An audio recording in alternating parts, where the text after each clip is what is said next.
Let's go to the Seahawks and the Titans. Seattle has ruled out running back Rashad Penny for week 2 against Tennessee. Chris Carson has certainly proved himself as the lead back there in Seattle. Week 1, 16 attempts on the ground, 91 yards.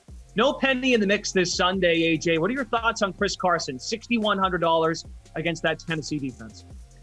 Yeah, I like this as a good value spot here. You know, you look at some of the guys that are in that similar price range, Jacobs, Montgomery, they're not necessarily going to get the same workload share that Carson's projected to get at this point. Now, Tennessee's D did give up 19.9 points to running backs on DraftKings last week. That's about middle of the road in terms of the field here. The only reason I would maybe not take him is because you can get a Zeke Elliott at 62 or a Najee Harris at 6,300. But it's certainly a value spot that I'll be looking at it. And I think there is something to be said for him getting that lion's share of the workload. Pearce, thoughts on Chris Carson, 6,100. Interested? Yeah, I am. And Penny being out isn't the biggest deal. It definitely helps a little.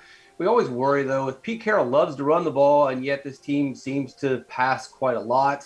And they have these big chunk plays, which take away from possible rushing yards. They take away from possible scores. But at the same time, they also set up a lot of goal line carries, which can benefit Carson in this game. You mentioned the rushing stats. He was also working out of the backfield as a receiving back, caught 3 passes. That's what we really like to see. And we could see some more of that. Seattle's offensive line played pretty well in that last game. So the less that Russ scrambles, the more you'll see the dump down option to the receiving running back. Also, they're going to face the Titans, an easier matchup this week for the Seahawks. And AJ mentioned the points that were allowed, but remember, last week was a passing game for the Cardinals. If Titans would have faced a rushing team, probably would have given up a little more fantasy points, probably will give up more fantasy points this week.